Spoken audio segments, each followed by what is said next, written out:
Herkese merhaba arkadaşlar. Piyasalarda haftalık kapanışa doğru giderken önümüzde yine önemli haber akışları var. Yılın son faiz kararı Amerikan Merkez Bankası tarafından verildi ve bu yapılan faiz indirimi üst üste 3. faiz indirimi oldu. Ama bu noktada Fed faizi indirdikten sonra Powell'ın açıklamaları yine yatırımcıları memnun etmedi. Powell pozitif konuşmadı çünkü. Ve yine tam bu esnada Trump da bir açıklama yaptı. Trump daha fazlası olmalıydı şeklinde bir duyuru yaptı. Elbette burada ortada çok büyük bir çelişki var ve bu sırada piyasalarda kendine bir yön arayışı içerisinde ve burada faiz açıklamalarının dışında Amerika'dan yine Goldman Sachs Bankası'ndan gelen bir açıklama var ki onlar altına yönelik yeni bir rapor hazırlamışlar. Şimdi birazdan bunları ve daha fazlasını inceleyeceğiz. Haftalık kapanış öncesinde piyasaları değerlendireceğiz. Değerlendirmeye başlamadan önce çok küçük bir görsel göstermek istiyorum size. YouTube bot ve algoritmalarına karşı sizlerden destekleri son dönemde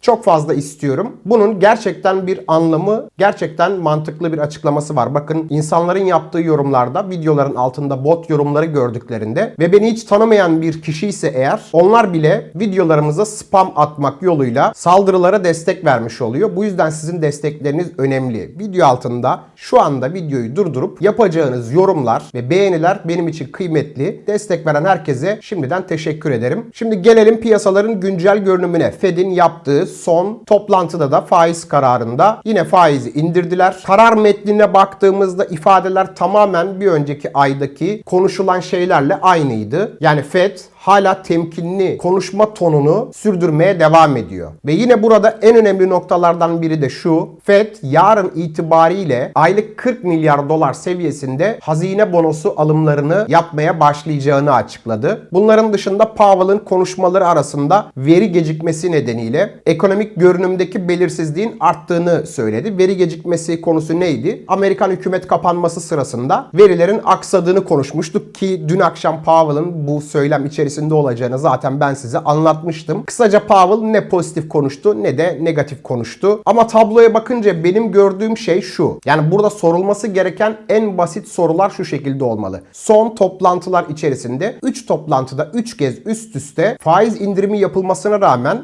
Fed Başkanı neden pozitif bir konuşma yapmadı? Çünkü eğer işler yolundaysa faiz indirmek normaldir ama işler yolunda değilse neden faizi indiriyorsun diye sorarlar. Değil mi? Ama işler yolundaysa ve faiz indirmeye devam ediyorsan bunu neden açık bir şekilde dile getirmiyorsun? Şeklinde bir soruyu da Fed Başkanı'na yöneltmek lazım. Mesela Trump son yaptığı açıklamada der ki Fed 50 bas puanlık bir faiz indirimi yapmalıydı. En az 50 bas puan faizi indirmeliydi şeklinde bir duyuru yaptı. Ama onun bu açıklaması, bu yorumu da fazlasıyla komik, fazlasıyla ironik diyebiliriz. Asıl sorması gereken soruları sormadı. İşler yolundaysa neden faizi indiriyorsun demeliydi mesela. Ve faizi bu kadar indirdikten sonra neden ekonomi adına pozitif yorumlar yapmıyorsun demeliydi. Esasında burada söyleyecek ilave bir yorum yok. Grafikleri incelemeye başladığımızda piyasalardaki görünümleri de konuşmaya başlamış olacağız. Bunun dışında altın tarafındaki önemli gelişme dediğim konuda Goldman Sachs bir rapor yayımladı ve derler ki riskten korunmak isteyen yatırımcılar artık daha fazla altına yönelmeye başladı. Bu yüzden altın talebi artıyor ve yine bu yüzden 2026 yıl sonunda altın beklediğimiz fiyatların daha yukarısında olabilir şeklinde bir yorum yapmışlar. Ve elbette bunları şimdi grafiklerde incelemeye başlayalım. Altınla birlikte gümüşte de benzer bir potansiyel ve yatırımcıların ciddi şekilde ilgi kayması durumu söz konusu. Bakalım grafikler bize haftalık kapanışa giderken ne diyor? Yatırımcıların son dönem içerisinde en merak ettiği ürün gümüş oldu. Gümüşte yaşanan yükseliş özellikle son bir ay içerisinde %35 seviyelerini aşmasıyla birlikte yatırımcılar daha fazla gümüş almaya başladı. Yani en azından beni takip edenler gerçekten bir ayda %35 gibi bir kazancı gümüşte yakaladı. Daha az kazananlar, daha yukarıdan alanlar da iyi kazançlar yakaladı. Ama bugün bu seviyelerde gümüşü ben alayım mı şeklinde yapılan sorulara benim verebileceğim cevap riskli olurdu. Artık riskli. Yani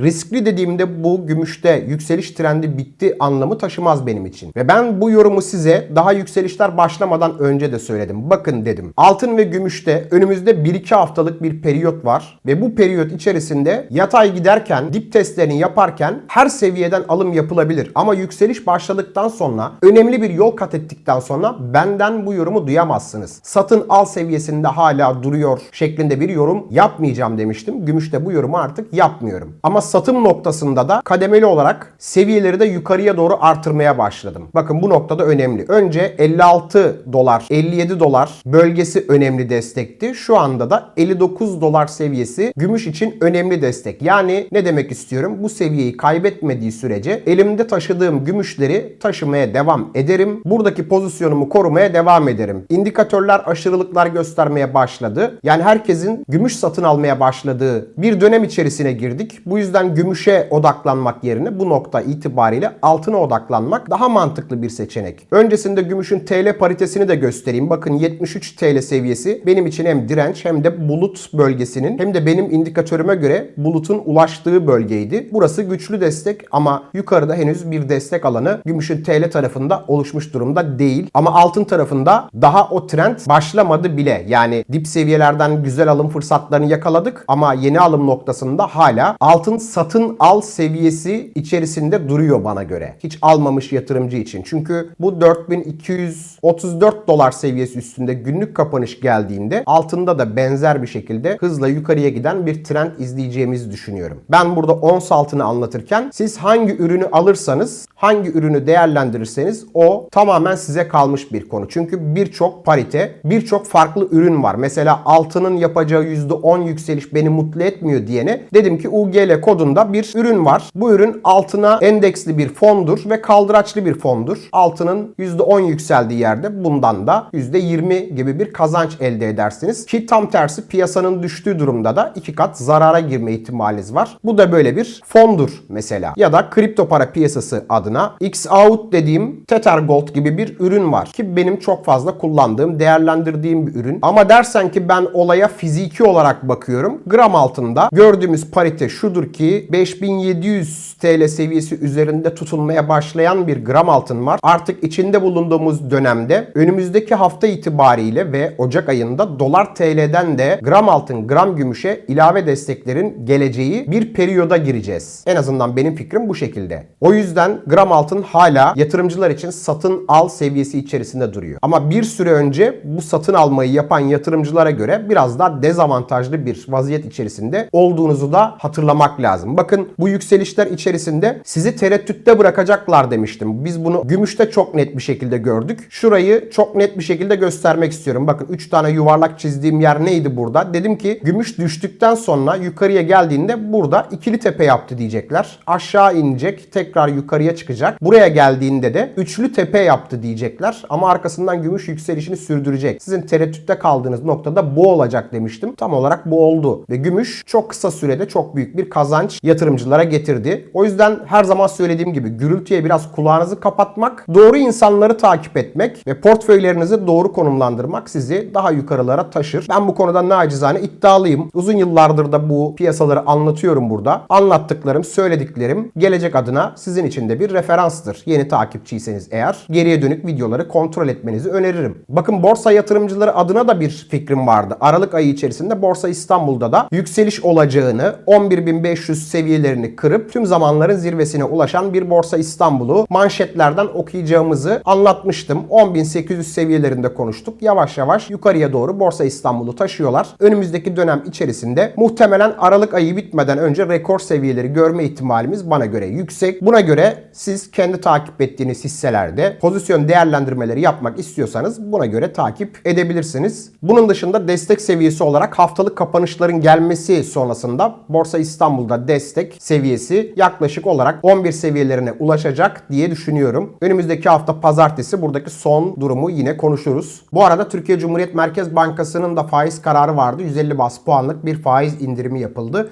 Ben burada 200 bas puan bir faiz indirimi yapılmasını bekliyordum. Benim istediğimden bir tık daha az bir faiz indirimi oldu. Piyasalara büyük etki edecek bir durum. Bu faiz haberi içerisinde şu anda yok. Bunun dışında euro dolar paritesini göstermek istiyorum. En son burada 1.14 seviyesi önemli bir destekti. Bu destek seviyesini defalarca korudu euro dolar paritesi. Yani bu benim için ne demek derseniz euro dolardan daha avantajlı bir konumda. Bu seviyeyi korumaya devam ettiği sürece bu paritede 1.23 seviyelerine doğru bir gidiş söz konusu diye düşünüyorum. Bakınız dolar endeksi de hem bulut bölgesinden hem de direnç alanından bir tepki yemiş durumda. Yani dolar küresel ölçekte değer kaybediyor. Bu dolar dediğim şey dolar TL değil. Dolar endeksi, yani küreselde güçlü olan para birimlerine karşı doların değerini gösteren endeks. Yani bu bize der ki dolar karşısında fiyatlanan ürünler avantajlı konumda olmaya devam edecek gibi görünüyor. Altın için de geçerli, gümüş için de geçerli, euro için de geçerli, sterlin için de geçerli diyebiliriz bunu. Kripto para piyasası için ne geçerli? Biraz da ona bakmaya başlayalım. Bitcoin'in son yaptığı hareketler sonrasında 94 bin dolar, 95 bin dolar bölgesi iyi bir direnç alanı olduğundan bahsettim. Hem benim indikatörüme göre bulut bölgesi buraya tekabül ediyor, hem de benim direnç alanımda buradaydı. Buradan Bitcoin tepki yedi. Henüz net bir pozitif bölgeye dönüş göstermiş durumda değil Bitcoin. Önümüzdeki günler içerisinde de 88.800 dolar seviyesindeki bu işaretli destek alanı koruyacağını düşünüyorum Bitcoin'in. Tabi bu noktada Fed'in yavaş yavaş parasal genişlemeye doğru bir hareket eğilimi içerisinde olduğunu da eklemek lazım. Bunu da hatırlatmak lazım. Yani diğer piyasaların pozitif hareketleri daha fazla artırdığı ya da düşüşler yaşamadığı bir dönemde kripto para piyasası bu kadar geride kalmışken biraz telafi etmeliydi. Son videolar içerisinde bundan bahsediyorum zaten. Ama bunda epey geride kalmış durumda. Ethereum mesela Bitcoin'den daha pozitif bir hareket sergiledi. Bakın bulut bölgesinin üzerine tırmandı. 3380 dolar direnç seviyesiydi. Burayı aşamadı Ethereum. Alt alana doğru tekrar indi. Şu anda 3180 dolar seviyeleri kabaca destek formunda. Yani şu anda bulunduğu alanda bu destek seviyesinden Ethereum'un tekrar yukarıya doğru tırmanmasını beklerim. Ethereum pozitif alana doğru bir giriş göstermeye başladı bana göre. Net bir şekilde kanıya varabileceğimiz nokta 3380 dolar seviyesi olacak. Bu seviyenin aşılmasıyla Ethereum hem kendi yükselip hem de altcoin'leri yükseltebileceği bir trend gösterir diye düşünüyorum. Genel olarak diğer altcoin'lerde çok büyük değişkenlikler yok. Sadece XRP'nin 2.20 dolar direncini tekrar göstermek istiyorum. Benim indikatördeki bulut tam olarak bu noktaya gelmiş durumda. Bu bizim için ne demek oluyor derseniz 2 dolar 20 sent seviyesi aşıldığında XRP yükseliş trendine girecek. Bu seviyeyi aşacak mı diye soracak olursanız bana göre aşmalıydı bile. Geride bile kaldı. Yani takip ettiğim piyasalar içerisinde benim Amerikan borsa tarafında, altında, gümüşte, Borsa İstanbul'da anlattığım trendler birer birer gerçekleşirken kripto para piyasasında son bir aylık periyotta benim beklediğimden daha kötü giden bir akış var. Ve ben hala bu trendin telafi edilebileceği düşüncesindeyim. XRP'de destek seviyesi hala 1.92 dolar olduğunu da buraya eklemek istiyorum. Şu an için pozitif olmayan göstergelerden biri de şu: Tether dominansı %6.5 seviyesini aşamasa da bulut bölgesinin altına iniş göstermiş durumda değil. Bu bulutun altında kaldığında altcoin'lerdeki yükselişler kendini gösterir. Bu yüzden bu bizim için pozitif olarak görmediğimiz bir veri diyebiliriz. Genel olarak kripto para piyasasında büyük değişkenlikler yok. Son videolar içerisinde aynı alanlarda, aynı bölgelerde hareket eden bir kripto para piyasası var. Destek dirençleri gösterirken, anlatırken bile aslında çok bir şeyin değişmediğini siz de görüyorsunuz ama yatırımcılar, insanlar güncelleme bekliyor. Bu güncellemeler içerisinde temel yorumlar da önemli ki son yorumlar içerisinde Fed'in son yaptığı faiz kararı sonrasında parasal genişlemeye doğru bir hareket eğilimi içerisinde olduğunu görüyoruz. Yani global trendlere baktığımızda piyasalar hala güçlüyken, Amerika'da istihdam hala güçlüyken, 3 kez ard arda faiz indirimi yapılmışken ve bir de yavaş yavaş parasal genişlemeye doğru gidilirken burada kripto para piyasasında da toparlanmayı, yukarıya doğru gidişi görmemiz lazım. Ama bu da söylemekle olmuyor elbette. İnşallah bu yükselişin gerçekleştiğini görürüz diye son cümlelerimi toparlamak isterim. Ve yine şunu söylemek istiyorum. Portföylerinizi sepet yaparsanız eğer kendinizi beklenmedik durumlardan da korumuş olursunuz. Gümüşün yaptığı %35'lik yükseliş ortalama bir portföy yapan yatırımcı için bulunmaz bir nimettir. Belki yarın bunu XRP'de görürüz. Sonraki gün başka üründe görürüz. Vesaire bilemiyorum ama ortalama olarak dengeli bir portföy yaparsanız kademeli olarak yere sağlam basarak portföylerinizi büyütürsünüz. Bunların dışında ilave edebilecek şimdilik başka bir şey yok. Fiyatlar ne olursa olsun sizin keyfiniz yerinde olsun. Bir sonraki videoda görüşmek üzere. Kendinize iyi bakın. Kanalıma abone olup bildirimleri açmanız kendinize yatırım tavsiyesidir. Gelişmeleri gelişmeden bildirebilmek niyetiyle yeniden görüşmek üzere.